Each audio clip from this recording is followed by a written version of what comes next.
It's shiny. It's awesome. It's cool. It's a piece of hardware that I can get for my baby boy. Porque eu não comi nada antes. You know, Não absolutely. comi nada. Eu vim treinar. Hold on, I'm talking, brother. Hold on, I'm talking, brother. Hold on, I'm talking, brother. Hold on, I'm talking, brother. Hold on, I'm talking, brother. Hold on, I'm talking, brother. Hold on, I'm talking, brother. Hold on, I'm talking, brother. Hold on, I'm talking, brother. Hello and welcome back to Hold On, I'm Talking, Brother. My name is Joe Greenwood and you are listening to our UFC 280 preview. Charles Oliveira versus Islam Makhachev for the lightweight title and Aljamain Sterling versus TJ Dillashaw for the bantamweight title in the co-main event. And Tom, it's here. It's finally here. Christmas for MMA fans is finally arrived and Santa's sack is full of goodness for us. My word, Tom. Did you actually think this day would arrive, that this card would be happening and all these fights would still be on? No. Such as were the events of last pay-per-view. We shouldn't say its name, but that event with Chimaev, Diaz, and all the shenanigans surrounding that. I've been rattled all week, and I've been very nervous to see actually, what's going to fall through, what's going to go wrong. We haven't got to the weigh-ins yet, Joe. I was just about to say the weigh-ins are about to happen tomorrow morning, and the fear is palpable. They did a real job on our last pay-per-view podcast, which was totally in the trash on release. Yeah, pretty much. So please, MMA gods, we know you are cruel, but please just don't screw us over again. Tom, no messing. Let's get into it. UFC 280 from Abu Dhabi this Saturday. Me and Tom are about to do a preview of this card. We're going to mainly focus on the main card, the main 5 fights. We're going to make predictions for each fight. And the rules for the game are very simple. We're going to make predictions. We're going to pick a fighter who we think is going to win. And if we get that correct, that's 1 point. And we're going to pick the method as well, which will then give us 2 points. 10 points on offer in total. Tom is the reigning and, in fact, defending champion, although that last defense was on a technicality, I must say. Tom, let's just get into it. This is what champs do. We'll go straight into this preview, and we're going to start at the top of the card for the lightweight title. Charles Oliveira versus Islam Makhachev. And Tom, should we just get this out of the way now? Charles Oliveira is the champion of the lightweight title. Well, yeah, much as I am myself, despite the technicalities and the confusion surrounding our prior events. Now, of course, Charles missed weight going into his last defense against Justin Gaethje, just half a pound over. All sorts of questions about the scales, what was going on there, and definitely he is the lineal champ, no question about it. Though it won't go down in the records as a defense. Now, interestingly enough, Charles has become the embodiment of the champ, taking on all comers, knocking out, sometimes literally, but dismissing everyone in the top 5 who's come his way. And they've had to dip down to a guy who hasn't fought top 10 fighters, who hasn't fought ranked opponents. Is Makhachev deserving of this shot? No, he's not. Like if we just look at his wins, he's not deserving, and I think that's fair to say. I mean, Bobby Green, who has now been cut from the UFC. You've got Dan Hooker, Thiago Now, Moises. Before you cause a mass panic, Bobby Green, he's not on the roster, but that is just a suspension because of USADA.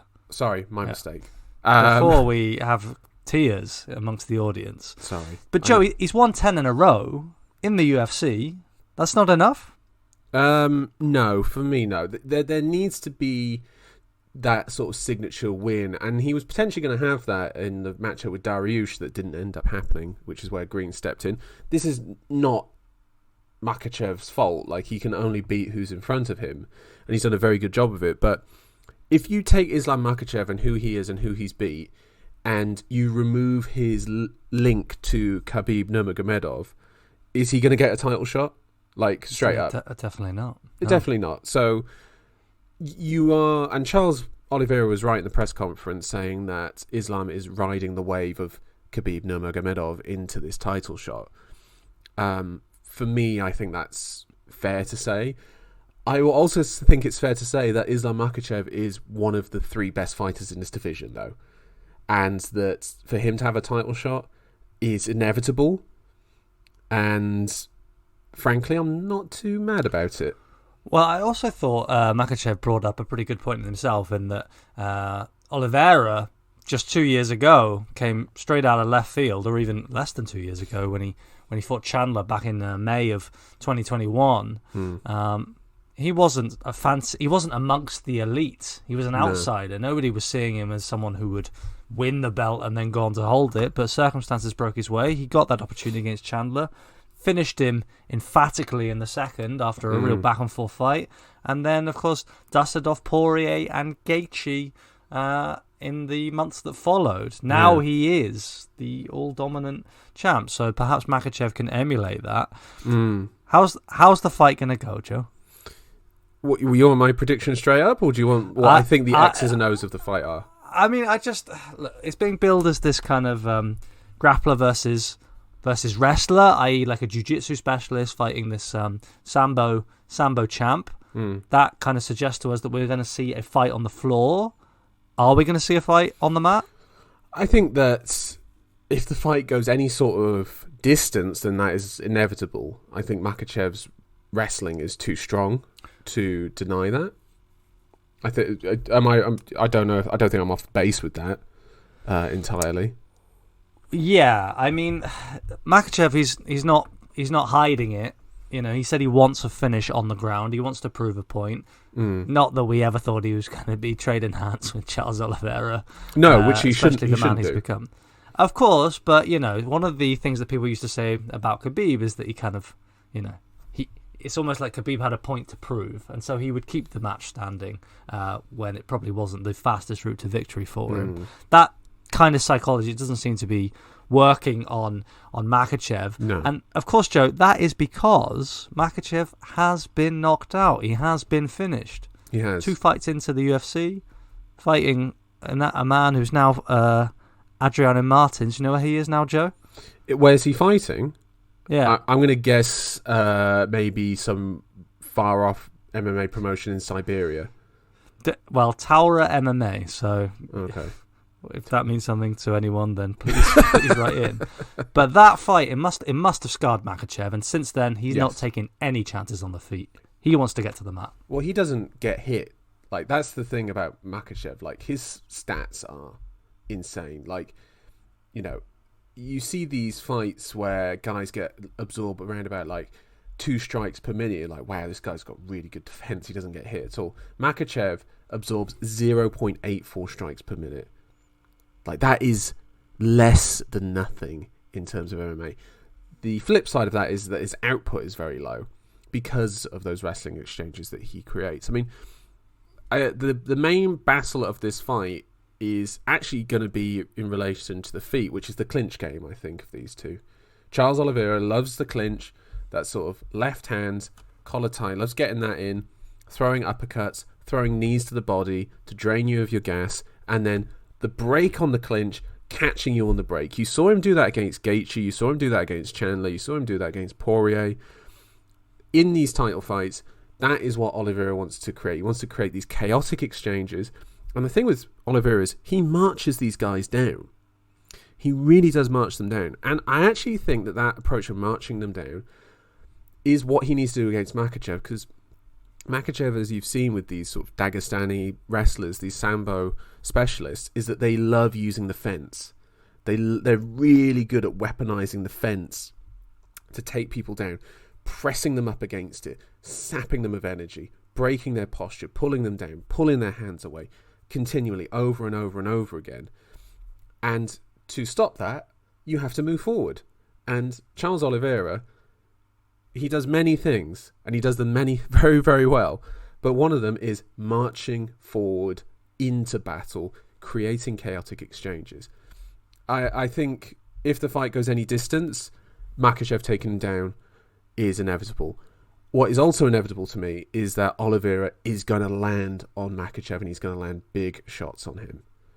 The question is, and I really feel like this is maybe the biggest unknowable in the whole fight, is actually, can Makhachev take a shot?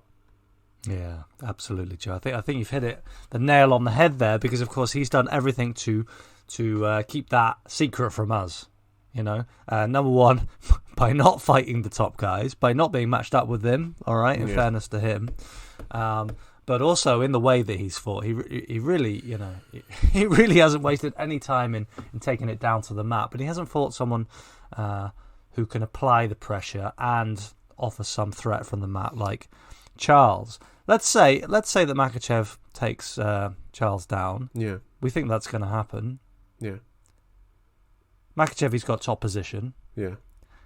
How much credit do you give Charles's defensive game off his back? I think off his back, I feel like his defensive game. I mean, we've seen him use this before, where he's got like a sort of, he uses the left arm a lot, I've noticed, to like either to create clinches but also to post, to press his hand against them to create distance. And he also uses like butterfly sweeps, which is where you get your shins inside of the other guy's shins when they're on top of you, and you sort of like flip them off from there. You kind of like create separation and space for you to move out from there. I think that is what he has to do. He will be active on the ground. I think we can expect long scrambles and sprawls between these two. As a submission threat, I think Charles Oliveira's guard is somewhat overrated. He doesn't really get submissions from there. And when people talk about that, I think they're getting too lost in this mythical idea of the guard, where I just don't think that's likely. If Charles is going to submit Makhachev, it's going to be from the back, and it's going to be from damaging him on the feet. Well, our thoughts line up entirely here, Joe. I really think that if you have got that kind of top pressure that we expect Makhachev to exert, I don't think you're going to see Charles throw up a miracle armbar a la, Anderson Silva, throw that triangle up and take out Chael Sonnen in the fifth. I find that very unlikely. But what I did notice on Charles's record, and what we have seen from him, is guillotines. Yes.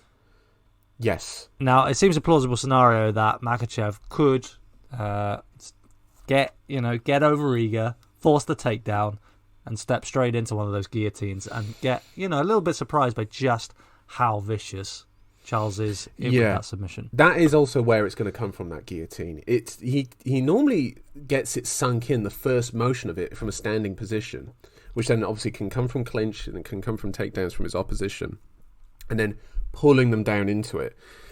I really don't think, though, that... I really feel it's unlikely he's going to get him in a guillotine, though. Like, can you honestly foresee him getting Makhachev in a guillotine? I mean, MMA is quite literally the craziest sport in the world. There's no other sport like it in terms of absolute crazy variables that you're never going to see in any other sport. But I cannot believe he's going to guillotine him. Look, I'll tell you how it's going to happen. All right. Oh. Well, I'm not laying out my prediction. Okay. Easy boy. I'm going to take the champion's honour there, and and let you reveal yourself first. But I'll get to that in a minute. This is how I can see a guillotine. All right. You're getting later on in the fight. They've had a lot of exchanges on the mat. They've both been working very, very hard. They're getting tired. Makhachev the fight's dragging on. The bright lights are out there, and Oliveira's not going away. He's not fading. All right, he's continuing to apply pressure. He's hitting him with hard shots. He's landing that sort of jumping kicks. Switch knee that he lands. Where he's really good. He's really good at hitting the jumping switch knee, and let's say he lands it with the right knee. He's really good then at using that switch knee again later and feinting the right and landing the left instead. He's so good at that. So from either side, he can offer that threat with the switch knees, and let's be honest, the man carries a lot more power these days. Yes. So he hurts Makhachev. Makhachev's like, oh my god, I've been here before. You can see what was that fella's name? Adriano Martins. That image is flashing in his mind again. All right, he shoots in. It's a wobbly takedown. The room's spinning, and suddenly, it's a guillotine. Okay. I don't think that is too wild to imagine. I mean, an unbalanced Makhachev shooting. The thing is that falling into a guillotine. I just feel like Makhachev is so defensively sturdy and strong Until he gets hit, Joe. That's the thing. What did Mike Tyson tell us once? What did he say, Tom? Go on, quote the great man. Every man has a plan till they get punched in the mouth. Yes, yeah, that is very true. And also, Oliveira has, like, if you look at the guys that he's finished and knocked out and rocked on the feet badly, I mean, he knocked down Gaethje in the first. Who has ever done that to Gaethje? Like, realistically, no one has done that to Gaethje, and Gaethje has even said that's the hardest hitter I've ever faced. Wow. You know, so we're talking about a guy with tremendous power. It's just, it's really hard to say, and also I've watched back their most recent fights, and Makhachev has been caught a few times on the break on the clinch. There was a few times in the Tsarukyan fight, which people forget about that. He did fight Tsarukyan. It was on short notice. I think Tsarukyan had less than 2 weeks to prepare, and it was his UFC debut against Makhachev. Fantastic fight, by the way. The scrambling was incredible. But Tsarukyan caught him on the break a few times, and it's just there's this slight pause there that Makhachev has. So in those subsequent fights, we haven't really seen those moments because he hasn't allowed it to happen. So I'm wondering if he's sort of cottoned onto that, or if he's faced guys that just aren't going to be able to do that to him because they don't have that strong grappling wrestling base in the way that Tsarukyan or Oliveira have. Like Dan Hooker or Bobby Green aren't wrestlers, grapplers on the same level as those two. Joe. Yeah. Do you want me to lay it on? You want my prediction? My pick for this fight, I've gone for Islam Makhachev by decision.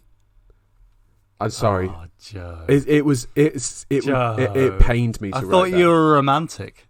I am very much a romantic man, but I really feel like Makhachev is gonna assert himself in this fight, and I think that particularly if it goes out the first round, I can see Makhachev taking over and winning a decision. I don't think it's going to be a smooth decision.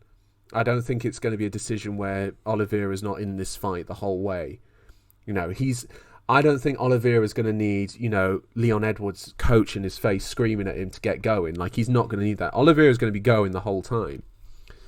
But I think Makhachev, with his defensive solidity and with his ability, I mean, the other thing with Makhachev is that, like, he'll get you into a clinch position, and it's really interesting that he'll use different martial art takedowns chained together. Like, he'll go for like a judo trip into sort of a single leg, into sort of like a sambo sort of trip as well, and he'll pull you in different directions to get there. I think it's inevitable he's going to take Charles down, and I think it's inevitable there's going to be periods of the fight where Makhachev's going to be in control on the ground. Tom, lay it on me. What have you gone for? Well, I've got to say you've saddened me with that, Joe, and I just want to have it on record for the listeners that Joe also picked Poirier to beat Oliveira as well. So he's a known hater, and this should have been expected. What did I pick in the Gaethje fight? Well, you listened to me, you saw my success, and you started backing Charlie. I picked Oliveira by submission. Here it is. Go on. My pick here. He's I'm struggling. committed. I've written it down. I'm committed. Joe, I picked Islam Makhachev by knockout. What? Yes, I'm seeing ground and pound knockout. Really? I know. I know that's out of left field. I know. I'm actually really taken aback. Wow. Okay, break it down for me. Well, I just think Makhachev's going to have his way with him. I think Charles is not going to be too... I mean, I know he was drilling with this Iranian wrestler they brought in who speaks Portuguese. You seen this fella? Yeah, it's mad, isn't it? Yeah. And he's dyed his hair blonde and he's part of the team. And they were drilling it, really trying to prep Charles for a game, all based off around the mat. Now, that already suggests that Charles knows he's not going to have the fight on the terms that he's had success against Poirier and Gaethje. Charles's takedown defense is 57%, and that's against the whole average smattering of the UFC and nobody really quite like Makhachev. So I expect a lot of action on the mat, and I think Charles is going to get very frustrated. I think he's going to get tired. I think he's going to not get those moments to breathe, not get those breaks, and I can just see this ground and pound finish. Yeah. Really? Do you know how close I was to picking Oliveira by knockout in the first round? I was a hair's breadth away from picking it. I actually, this was the main question that I had after writing all my notes down and writing down my prediction was, can you pick either of these two? And the other question is, should you pick one of these two? Because I feel like this is maybe one of the top 5 skill for skill fights in the history of MMA. Like, in terms of main event, title fight, MMA. Like, I'm putting this on the level of Cormier Jones, you know, when they fought for the second time. That second fight is incredible. Joe, I just really hope we get that, but there's always this worry that, like, what about if we're reading it wrong, you know? What about if Makhachev just goes in there and smashes him?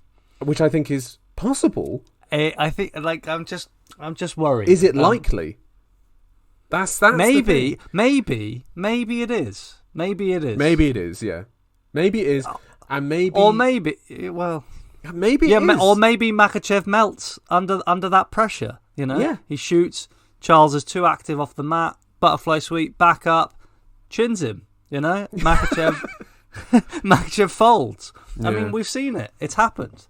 Now, much like Poirier going into the Oliveira fight, Poirier had trauma. He'd been watching tape on Charles, and he'd been thinking, don't get RNC, don't get on the mat, you know, and that reality came true. I really feel like Makhachev, that knockout loss, I think that scarred him. I think that is a demon that's in there, and I think if he gets hurt, we're gonna see some unexpected. In the Oliveira Poirier fight, I rewatched it the other day. I think you've kind of somewhat misremembered that second round. The thing that stood out for me in that second round was that Charles got on top of him. He pulled him down. Poirier did that roll to try and get away from him. And Oliveira got on top. Oliveira just literally sapped him of his will and energy in that second round.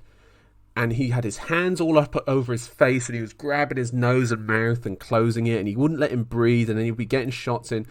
It was really interesting. He would grab the face, break away from it, and then shots to the body, shots to the rib, elbows from there. But I'm saying Poirier was done, Joe. Poirier was done going into the third. He was gassed. Well, was he gassed? I think he was mentally broken. And mentally broken. But the gas was gone as well. Like, he just had no energy left. I mean, it is plausible that Makhachev gets hurt. He's in the bright lights. He's in front of his people. He's got Khabib there. It's so much pressure. He's been knocked out before. That's scary. It is. Yeah. But Joe, we can't stop here. No. We have another title fight to talk about. Let's go. The Bantamweight division, we have declared, for basically 2 years, me and Tom have been declaring this, it is the best division in the UFC and subsequently MMA as a whole. Across multiple promotions, I feel that this is the best division. And in the UFC, we have the title fight here in Abu Dhabi. Aljamain Sterling defends his title for a second time against former champion TJ Dillashaw. And this, for me, is a fight of possibly confirming 2 legacies. Is Aljamain a legitimate champion? And if TJ wins, is he the greatest bantamweight of all time? Which narrative to you do you think is more prevalent in this fight? Well, I want to jump straight in because you triggered me, Joe. You triggered me. Aljamain proved that he's a champ when he beat Petr Yan last time out. All right, I want to go straight in there and give Aljamain a lot of credit because, of course, he became a bit of a hate figure, figure of ridicule. Yeah. A man who was, losing pretty comfortable in their first fight and then cheesed that the win over Yan, and then was walking around with the belt. All of that nonsense. He must have had doubts going into the second fight with Yan. He must have been reluctant because he was in trouble in the first, and he went out there. He rode Petr Yan like a backpack for 3 rounds, and surprised Yan and surprised us all. Yan, we know his caliber. Aljamain Sterling is a real champ. That's already decided for me. I would somewhat challenge your memory of that fight. The first round was the round on the feet where neither of them really did much. And then rounds 2 and 3, Sterling clearly won, and rounds 4 and 5, Yan clearly won. Yan won. Yeah, but what I'm saying is he didn't get. What I'm citing to you is the general consensus of Sterling within the fan community. A lot of people dislike him, and a lot of people think he didn't win that fight with Petr Yan, the second one. What people need to realise, though, that a close fight isn't a robbery in any sense of the word. It's a close fight that these two had, and I agree with you that he is a legitimate champion, but maybe he just needs that second win. Do you know what I mean? That second confirmation win. Kind of like how Weidman had over Silva, and then he went on to beat Belfort. Like, he need that sort of confirmation. What I would say is Aljamain Sterling isn't a star. All right? No, not at all. A win, not at all. He's and not a draw either. But these are the kind of like signature fights that start to make you a name. You go out and beat TJ Dillashaw in Abu Dhabi on a card like this. TJ Dillashaw, who, as you set up with your second point, he's in the conversation for the best bantamweight. So it would be a big moment for Sterling, no doubt. For TJ, he's kind of gone on the opposite path where Aljamain has proved himself. TJ had proved himself previously, but of course, in testing positive for EPO, being suspended for 2 years, he's a known cheat. It's quite a funny sport when you can look at where these guys have come from, and suddenly Aljamain is the good guy and TJ is, the bad guy. But the villain, he's embracing it. Yeah. He's embracing it. He goes and wins this fight, Joe. It's the 3rd time he's been the bantamweight champion. Different eras. He's a man of 36. It'd be hard to argue with him being the GOAT at bantamweight for me. I agree with that as well. And that's kind of the prevalent narrative for me within the actual fight itself. These are two guys that have sort of wrestling backgrounds, but one of them clearly leans on that a lot more than the other. I think you'll agree with me here. Dillashaw is the more well-rounded striker than Sterling. Absolutely, both stances, heavy leg kicks. How would you describe spinning? How would you spinning describe shit? How would you describe a finisher as well? A finisher on the feet, like knocking people out.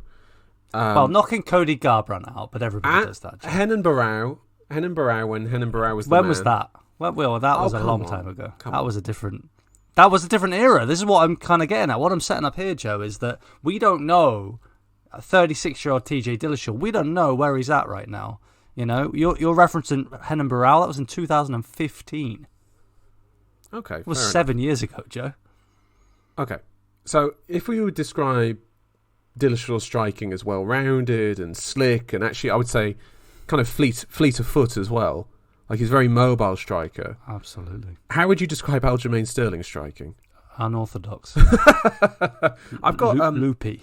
I got the word plodding and thumping.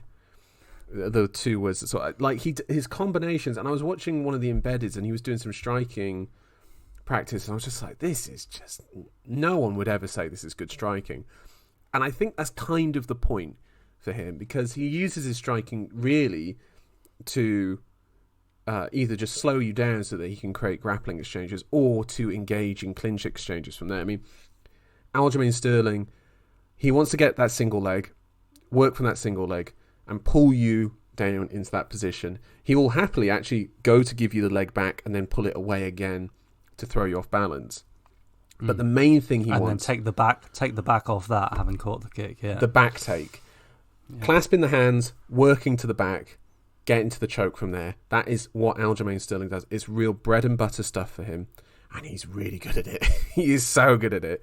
But TJ Dillashaw, he's going to have to use offensive wrestling in this fight. He can't just rely on just defensive wrestling and striking from there. He needs to, I think, cause offensive wrestling for Sterling, get him on his back and get him into uncomfortable positions from there. And I think he does have the ability to do that because, again, he can blend the skills a lot more smoothly than Sterling. It's whether you think that Sterling can take that, and actually whether you think either of these guys are going to finish each other. I don't know if you're leaning that way. I personally am not. I think this is really going to be a fight of very small margins. And Tom, can I just put my prediction out there for you to then react to? Yes. Aljamain Sterling by decision. And you just see, a smothering wrestling style overcoming TJ? I see him wrestling him, smothering him, for not entire rounds, but minutes of a round. You saw it in that first round against Yan, where he would kind of plod forward with his striking combinations, and then would out-wrestle him in the second and third round of that fight. I think he's going to be able to do that against TJ, not for full rounds. And I think also for Sterling, he needs to get those rounds early. Because you saw it in that Yan fight, the second one. Those takedowns stopped being effective. His wrestling game stopped being effective, and Yan got the better of him. He got the better of him in the first fight as well when Sterling gassed out. That is my main concern for Aljamain Sterling. But the moment, the confirmation for him, for the casual fan, and for those fans that dislike him, that he is actually that good, and he is actually the champion of the best division in the UFC, Aljamain Sterling by decision. Go on. I disagree. With you, Joe. I don't see that fight playing out like that at all. TJ Dillashaw, he has an 86% takedown defense ratio in the UFC. He was an NCAA Division 1 wrestler. I don't think he's going to be suppressed by Aljamain. I expect Aljamain to shoot, and I expect TJ to defend, work the space, and start to light Aljamain up. I see leg kicks. I see him working the body. I see Aljamain tiring as the fight goes on. And I see the CEO of EPO powering on through those later rounds. You cited the fight against Yan. I think we'll see TJ, the light staying bright all the way through. And I think he'll start to accelerate away. Wow. And go on to finish Aljamain Sterling by knockout. What? I'm feeling the knockouts, Joe. You are, it's UFC really? 280. I'm feeling the knockouts. Can I throw this to you just quickly? This is going to be TJ Dillashaw's second fight in nearly 4 years. Yeah, and then in the other fight, Joe, he blew out his knee in the first round against Corey Sandhagen and did enough in somebody's book somehow to win the decision. He won the fight. He won the fight. We may have not given it to Sandhagen, which I certainly did not. Oh, sorry, give it to Dillashaw. I didn't give it to Dillashaw, but he did officially win. Regardless, it was an extremely competitive fight, and he had blown his knee out. I think about his age. I just think he's so determined. He's worked so hard. Yeah. I think he was in the scene the whole time throughout his suspension, and I don't think he's lost a yard. I feel like he was hampered in the Sandhagen fight. 37's a tough age at bantamweight. Extremely. And if he does this, this was the concern. Yeah. If he does this, I may have to go out and say this is potentially the greatest comeback of all time. Like this is incredible. This like in the bantamweight division right now to win the title for a third time at 37. When you're with past how the division is, how the division is. He's 36. 36. Sorry. You know, that would be amazing, and I kind of want it. I kind of love the old guy coming back round. I love Glover Teixeira becoming the champion. Do you love TJ Dillashaw? I actually kind of like him. I kind of like him. I know everyone dislikes him and because he's a drugs cheat, but listen, how many of these guys are clean, Tom? Like on a percentage level, how many of these guys are clean? Well, there's a lot of kind of outrage about TJ, which is it's kind of faux outrage. Yeah, stones, glass houses, pots, kettle black, all that.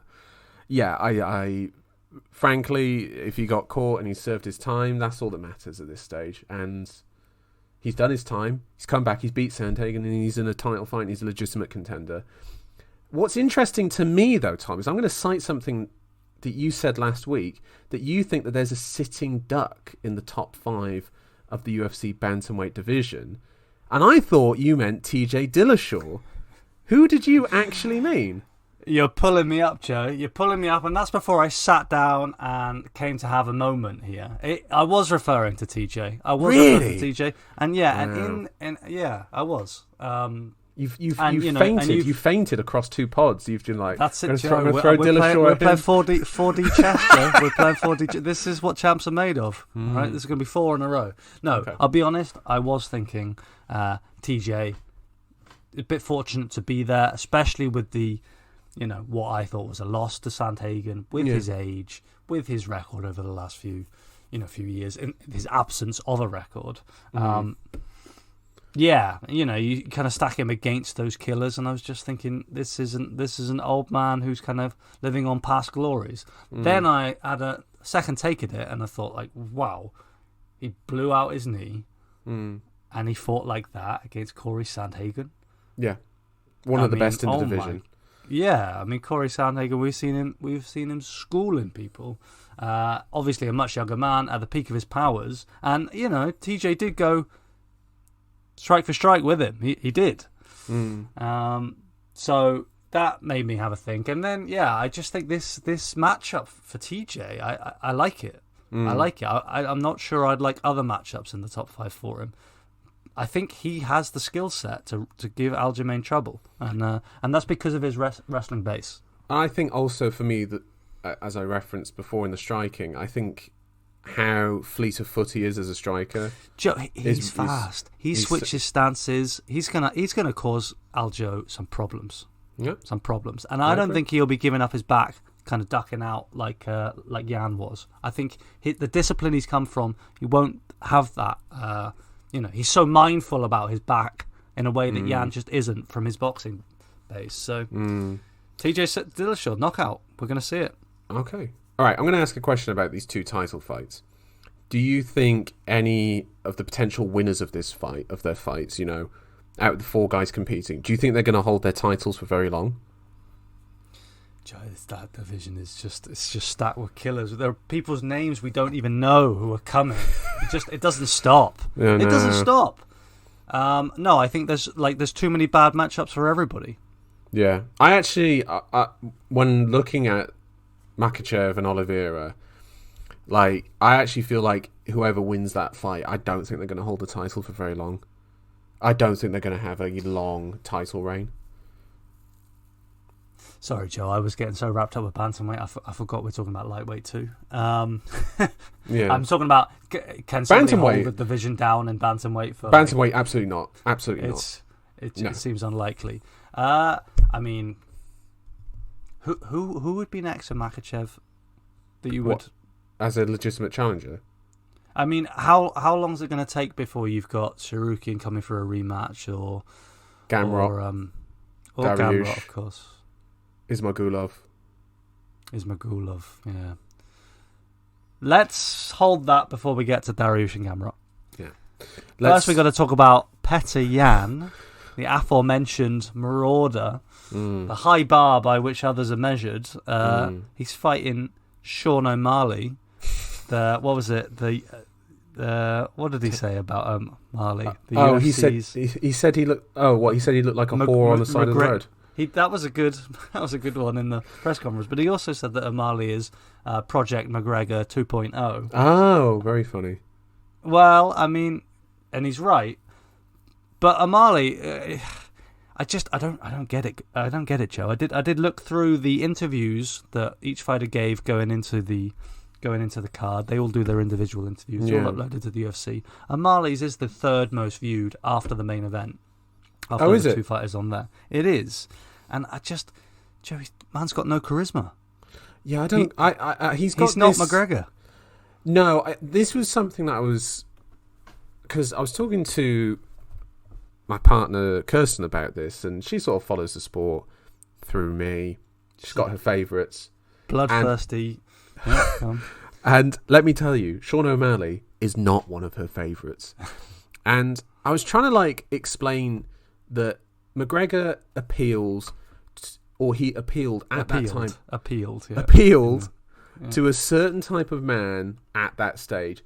Kind of loutish, a loutish boy, loves the beers, loves getting on it. Cheeky line of coke on a Friday night, after work. Joe, hold on. You loved Conor McGregor. I loved you Conor. Loved him. I know. Yeah, exactly. I loved Conor. Thank you. And me too. All right, that was a moment. And I don't know. He had just such sparkling banter. The banter was the unreal. timing. The timing. It was incredible. It was so good. I just think O'Malley appeals to a younger demographic that is just not... Tom, we're in our 30s, right? We're two 30-year-old white blokes who are English. Sean O'Malley is not for us, okay? We need to accept that. He just appeals to a younger demographic. And to me, that means having next to no charisma. Next to, by the way, Petr Yan, a man who doesn't speak English, or at least, not to a high level, who looks like a charisma machine next to him. I don't know. I feel like the balance is wrong. Surely everyone should be looking at Yan going this guy's hilarious. He's cold. He's brutal. Brutal. This is the guy that you should be getting behind, not this, skinny rake of a dude who seems to have one-shot knockout power, though. Well, that's just it, Joe. What about his fighting style? So good. He's so good. He's so talented. But we've seen this with O'Malley. He stepped up to the big time twice. Forget your Howley Pivers. Forget your Jose Quinones. When he stepped up and faced Marlon Vera and when he faced Pedro Munoz, he had problems. And I know he said, the trap nerve from Vera, he got it from a kick and it's not a real thing. He kicked you in the leg and your leg went out, right? And then you went to the ground and he elbowed you into the deck, okay? Pedro Munoz neutralized him by switching stances with him and blasting him with leg kicks. When he stepped up to this level... That's all it took. He struggled. He has struggled. And Pedro Munoz is a shorter man than Petr Yan, and he's not as aggressive as Petr Yan. This is such a big step up. And it's hard for me to because O'Malley as a striker, having watched his fights back this past week, he's got some interesting patterns, which is he'll just sort of throw one shot, and then he'll just throw a quick combo, and he'll actually intercept his opponents with combinations. It's not just a jab or a straight or a hook to throw you off balance. He'll throw a 1-2 combo as you're coming in to throw you off. The problem that I have, though, is that I think he gives away so much potentially against Yan, because Yan, in his 5-round fights, he's a bit of a slow starter, but in his 3-round fights, he's won the first round in every single one of them.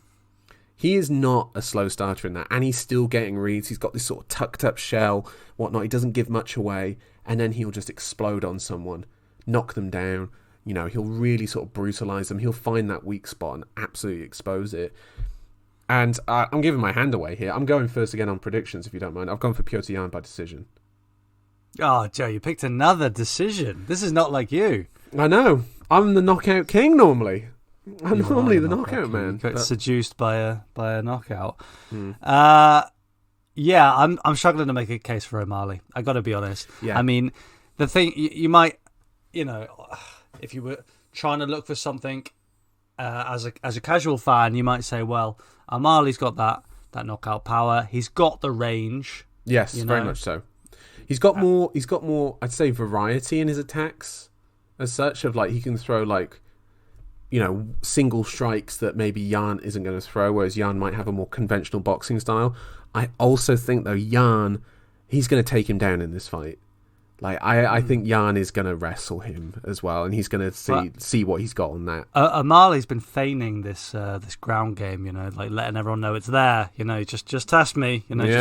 Just stay on the feet, otherwise you're going to get it. Yeah. And I have my doubts about that. And of course, we do know Petr Yan can fight much taller men because he fought Corey Sandhagen, who with Sean O'Malley is a very dynamic striker, much taller than Petr Yan, and he got the better of him in quite spectacular fashion. I rewatched that fight, bro. That fight is a masterpiece. There's an incredible sequence where Yan gets Sandhagen backing up, and he throws like a 1-2, and then he throws like a spin back fist that lands, and then he follows through on that with a left straight that comes through that knocks Sandhagen down. It's almost like a 4-shot spinning combo. Yeah, oh god, it's so good. That fight is so good. By the way, Yan loves spinning. He'll throw a lot of spin attacks, and once he gets that slight step outside, he literally has to have that step outside. He doesn't wait for it, and he'll throw immediately that spin attack. I go back to what you said when this fight was announced, which was, if there's a guy who's facing Petr Yan, I'm picking Petr Yan. Like, that is just like, there's no way I'm not picking him, no matter who it is. And it's hard not to pick him. It's really hard not to pick him. Like, really. Yeah, it is. And hence why it was such a shock, that Aljamain found that weakness, in the way that Petr Yan was turning away when he was exiting out, having thrown his strikes, and that was one of the beautiful things about the sport. I don't think it can happen again, but probably we're going to find out. If your prediction is right, then we probably will see Yan. This has been announced as a number one contender fight by Dana. Obviously, actually, and I feel that this is fair. If O'Malley beats Yan, I need to see how the fights go before I'm on board with it. Yes. For me, Yan has to win pretty comprehensively. I don't know that I'm not in a rush to see him fight Sterling again because the division is so exciting. Well, he'd be fighting Dillashaw according to you, but there's. Yeah, well, that's a fight I want to see. So that's why I'm saying I have to see how these fights play out. Joe, I have picked Petr Yan by decision. By decision, really hovered around another knockout. Just because of O'Malley's infamous flimsiness, there's 2-3 fights. The Sukum Top fight, and the Manon Vera fight, and the Vera fight. Yeah, I will say, I've noticed this in his opponents. Even, the Chris Moutinho one is that people blast him with leg kicks, and he doesn't really check them. Like, he really gets blasted with them, and he reacts in a really big way. And I saw a video a couple of weeks ago of Yan switching stances and throwing leg kicks, like in training. And boy, you do not want to be on the end of those. Those looked horrendous. And so O'Malley, Aldo versus Faber vibes. Yeah, very much so. O'Malley, if he's going to win this fight, he needs to be switching stances a lot. And I would say kicks up the middle as well. But he needs to be wary of getting caught and getting taken down, because I think if Yan gets on top of him, that ground and pound, he's got that sort of Volkanovski thing where he plants his feet and then throws the ground and pound. So it's got like this sort of stronger base from there. It's it's going to be quite something.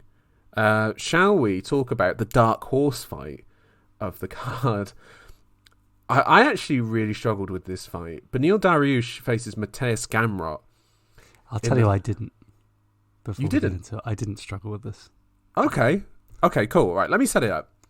Beneil Dariush faces Mateusz Gamrot in what should, in theory, be a number one contenders fight for the next lightweight title shot. I think that's fair. They're definitely not getting the next title shot. I think we've railed against this before, right? Yes. Any long-term listeners know our feelings. There's a lot of dross to clear out in the lightweight division. Absolutely. What was so clear to you in this fight then? Let's look at this. Is that these two, they're going to have to take the long road to a title shot. It's the sort of the John Fitch style run to the title shot. But the problem with that is that you only get one title shot. You don't get two. And I think that might be the problem for these guys. You say the long road. I mean, your man Dariush here, he's been in the rankings for a little while. In his last 5 fights, he's had 3 performances of the night. In his last 7 fights, he's won every single one. Tell me about how long does that road need to be? Tell me about Beneil Dariush's promos. I mean, he's just such a simple fella. No, he's adorable. He's a good Christian boy. He's a very Christian man. Hates socialism. That he made that clear in the past. Not a fan of that. But yeah, in theory, I mean, the Drakkar Close knockout was my knockout of the year for that year. Like, I absolutely adored that knockout. I thought it was incredible. Just absolute insanity. Yeah, followed that up one with the spinning back fist on Scott Holtzman. Oh god, that was sickening. That one, wasn't it? Yeah, he's just a fantastic fighter. Totally outrolled Carlos Ferreira on the mat. You know, that was mad. Beautiful scrambles. I remember overcame him. There was a bit in that Ferreira fight where Ferreira was like on his back, sort of inviting him in his guard, and Dariush just like, all right, and just went flying in to his guard and just like out grappled him. And just big brothered him, started manhandling him. Yeah. A man. Yeah. Which is, by the way, a bit about, that's kind of what I'm worried about, what might happen in the main event. That's kind of what I'm worried about, you know. What about if Makhachev's like, yeah, all right then, Charles, and he just smushes him. Yeah. But anyway, Gamrot, Joe, how long should his road be? He is 21-1. Oh my god! Former KSW 2-division champion, featherweight and lightweight champion. He lost in his debut in the UFC to Kutateladze in 2020 and has since gone on a 4-fight win streak, including wins over Scott Holtzman, Jeremy Stevens, Diego Pereira, and then potentially the fight of the year against Aljamain Sterling, where that was just an absolute beautiful fight of scrambling and mad exchanges on the feet as well. I can see this fight being quite scrambly. I wonder, do you think Dariush is going to have to rely on the wrestling to try and like slow Gamrot down? Because I think if Gamrot starts motoring along, he might have the advantage over Dariush in that respect. Well, you mentioned rely on the wrestling.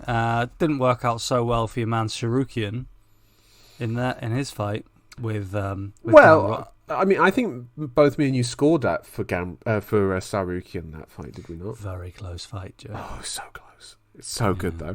So good. Yeah, okay, fair enough. But then on the feet, you would say that Dariush has the power advantage, I would assume.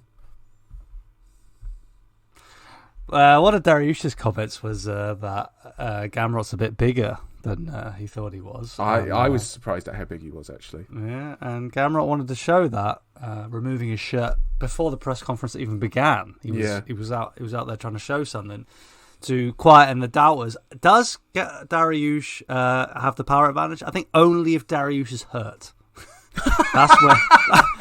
That's when things could get messy for you, because we've seen in the past that he's not out, Joe, and he still swings big haymakers.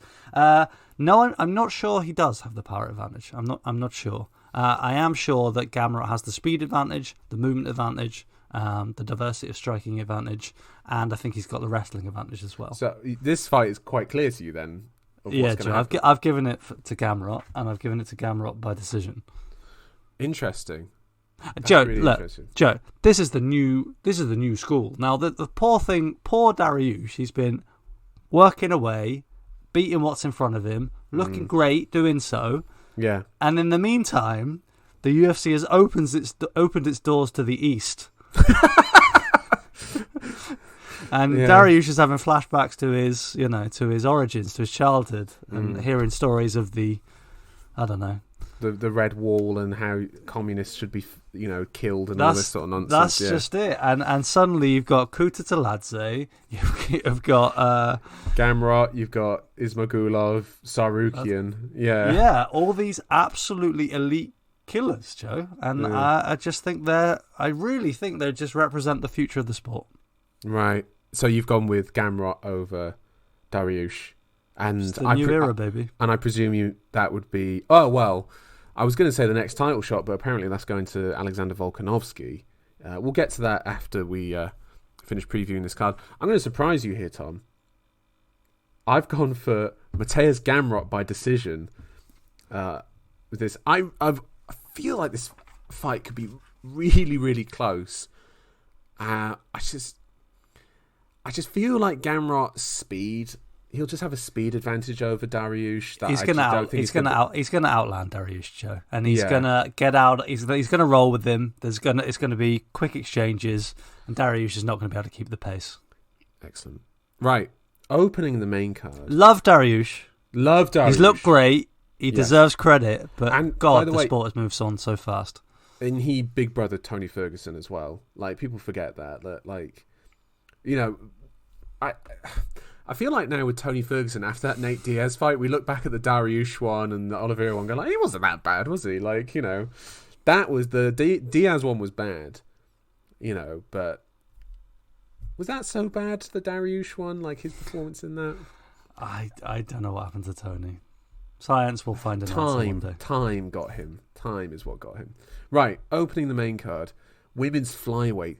Katlyn Chookagian, the number 1 ranked flyweight, faces Manon Fiorot, a woman that I've been bigging up for quite a long time, Tom. Tell us why, Joe. Tell it, because this is a woman you can't stop mentioning her. You She's say fantastic. 2 words when you mention women on this podcast, Joe. It's Kirsten, and then it's Manon Fiorot. Well, the thing is, Fiorot is, I'm just so like taken aback by how good her striking is. Like, genuinely, I think next level. Like, when I think about the best women's striking or strikers, you know, I think it's really her actually, and Shevchenko are the best ones at it. The others that are like at the higher end of that, I actually don't think are technically great strikers. I just think they've got power and that they can crack that in a way that other women fighters can't. Zhang Weili, you know, Amanda Nunes. Yeah, exactly. Peña's dipping jab, you know, it got only so far, but it's these ones. And I think Fiorot's technical ability on the feet is like so superior to everyone else. And, as was demonstrated in the Jennifer Maia win, her takedown defense is really good as well. And really, I think that's the only way Chookagian can win, which is to create clinch exchanges and to go to takedowns from there to engage in the grappling. I just don't think it's going to happen, and I'm actually going to go with the Manon Fiorot win. Surprise, surprise. Number 1 contender off of a decision win. I think it's going to be a long night of fights, Tom. Joe, I've never seen Fiorot fight. Have you not? I've never seen Fiorot fight. But the dedicated professional I am, I did watch a quick montage. And I'm all for it. Let's go. Decision. Okay. Manon Fiorot. All right, excellent. Right. Prelims, Tom. These prelims are very, very good. That's the only way to really talk about it. Let's talk about what headlines the prelims. Belal Muhammad versus Sean Brady, a fight to remove a grindy wrestler from the welterweight title contenders. Now, Tom, what are you feeling in your loins? Which grindy wrestler are you leaning towards in this fight? Well, Sean Brady already neutralised one in Michael Chiesa and neutralised him pretty comfortably. By the way, Chiesa, me and you were so big on Chiesa, and then Brady just smashed him basically. Like, it wasn't even close, really. It was quite something. Anyway, continue.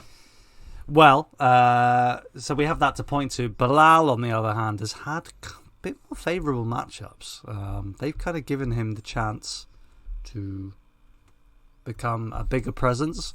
You know, it's a nice fight to get Stephen Thompson. It's nice to fight Damian Maia. It's nice to fight Vicente Luque, if you're a wrestler, well, I mean. Oh, I was about to say it's not nice fighting Vicente Luque, but yeah. It is if you can wrestle, Joe. Yes. It kind of is, right? It's, you know what I'm saying. It's, yeah. He's not been matched up with Makhachev. He's not been matched up with... What, Rachmanov or... Rachmanov. Or even Chiesa. Yeah, sorry, I'm getting mixed up because Chiesa, of course, has gone up to 170. Yeah, even Chiesa, exactly. That, or anyone else at 170. It's quite a wrestle-heavy division. And somehow he's managed to bypass all of them outside of Damian Maia in what was, I think, his last fight in the UFC back in June of 2021. Yeah, after he'd had 3 or 4 fighters demonstrate the game plan to beat Damian Maia. You know, Woodley, Covington, Usman, they all faced Maia and beat him, and they all did it exactly the same way.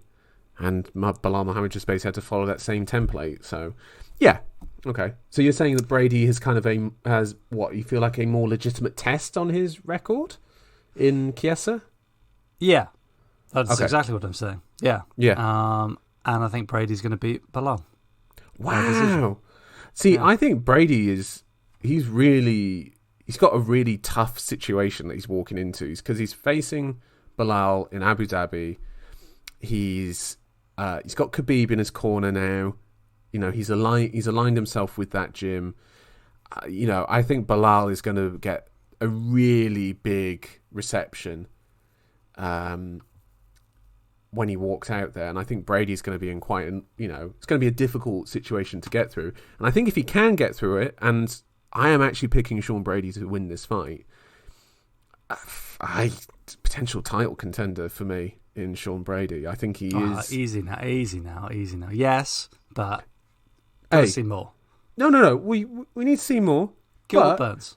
He's graduated. You know what I mean? He's one of these guys, you get to graduate to like, hey, you get to face someone really good now who's going to, mess you up. You know, as you say, Gilbert Burns, for example. Hopefully not Jeff Neal. No.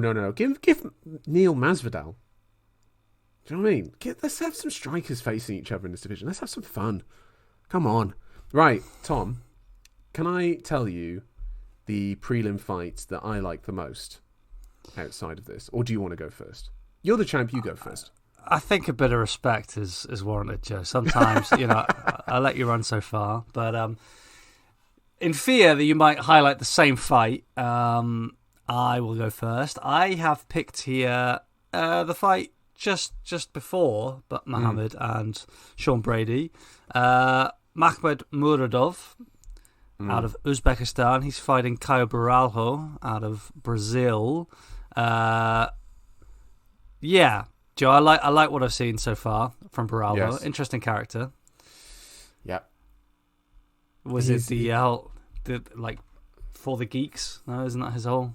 The martial art geek, isn't it? Or that's his sort of. That's his brand. That's his brand. Yeah, 11 wins in a row. 11 wins in a row, and really, really good wins in the UFC. Looked great against Petrosian last time out. Yeah, really neutralised Petrosian. Yes. Also, Muradov, he has that really excellent knockout win over Trevor Smith. Do you remember that when the mouthpiece went flying and Smith folded like a balloon? Like it was quite the finish. I will say though that Muradov in his last fight did lose to Gerald Meerschaert, which is no offense to Gerald, but that's hardly a how shall I say ringing endorsement. But this should be a good fight. It should be I think a good test for Borralho. Actually, the fight I was going to pick was the only English fighter on the card, Islam Makhachev. On the card against Malcolm Gordon. Second fight on the card in the flyweight division. Makhachev 7-0 in the UFC. It's looked impressive so far. His last fight didn't quite live up to his first one.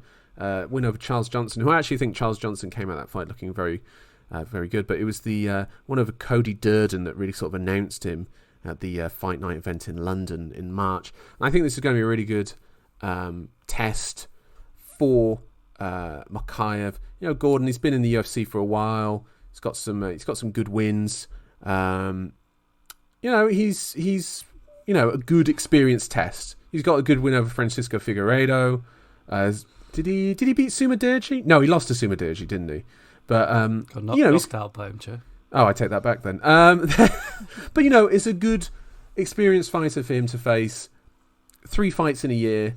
In your debut year, when you're that young. He was desperate to get on this card, Joe. He really wanted to fight in Abu Dhabi.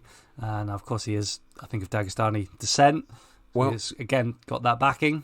And if he gets a couple wins early next year, won't be far from a title shot or the top of the division. He said before he wants to be the youngest champ ever. So, wow. One to watch. One to watch indeed. Right, shall we go through our picks again? Actually, Tom, I've got a stat to tell you about this card just quickly. Right, if you take the top 6 fights, so from Sean Brady versus Belal Muhammad up to Oliveira versus Makhachev, and if you just take out Petr Yan, you just take him out of all those fighters that are fighting in there, 81 fight win streak for all of those fighters combined. Oh my Lord. Oh my 80. Lord. So basically, we are getting a bunch of fighters all fighting each other on streaks. It's quite rare to see that. Often you get, this guy, he's on a good run. Oh, this guy's just lost. Let's match them up. From there, you don't normally get this.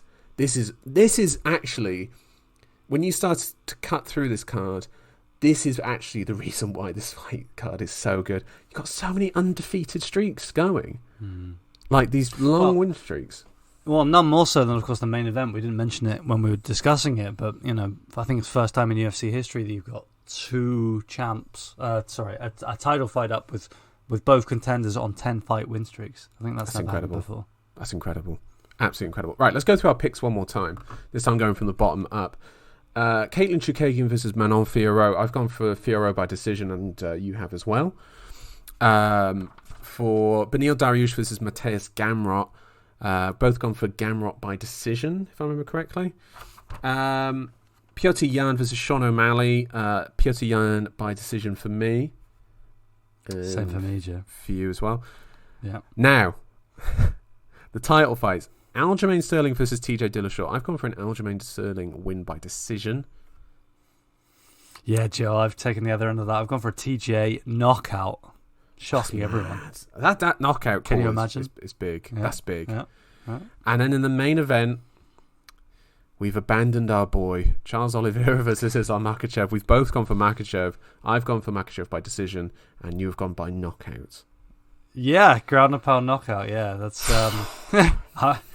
yeah.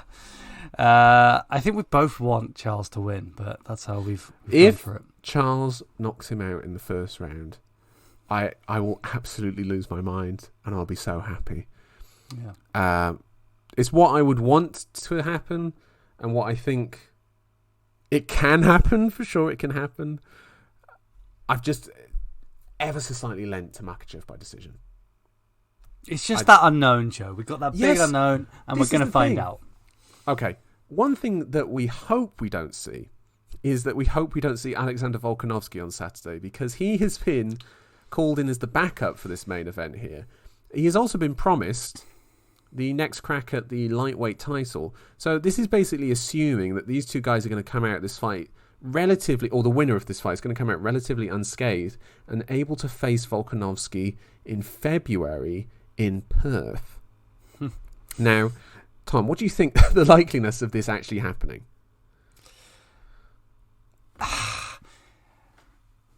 Yeah, I just think it'll be old news, Volkanovski, by that point. Like, the iron has been hot, but I just think this opens up a whole new kind of era. Yeah. So, yeah, I'm not sure. I'm not sure it's going to happen. I honestly thought the Perth card was set up perfectly for Volkanovski versus Emmett or Rodriguez. You know what I mean? Like, homecoming fight for him, their first card in Australia. You know, you're going to get the Australian champion at the end on the mic, cutting a passionate promo. You know, I thought that sort of writes itself, doesn't it? And then you could have Volkanovski versus the lightweight champion in July, maybe. You know, in Vegas. That would make sense to me, but maybe they're not going to go down that road. But hey, I don't run the UFC. Thankfully. Not yet. Not yet. Give it time, indeed. Right, listeners, thank you so much for joining us. You can contact us at holdonbrother69@gmail.com. Like, review, spread the word to your friends and family, and, you know, anyone who, you know, even slightly that likes MMA, spread it on to them. Listen, if you just get a little whiff, if you get a little, they got a bit rough around the edges, you know, just give it a mention. Exactly. If they got that steely look in their eye, you know. Exactly. Tell them. Spread the word. Yes. Right, Tom, thank you so much for joining me. It's been a pleasure, Joe. It really has. Really, really has. I've loved talking about this card. I can't wait to watch it. I just cannot. I'm going to be so locked in. This is all that I'm thinking about for the next 48 hours.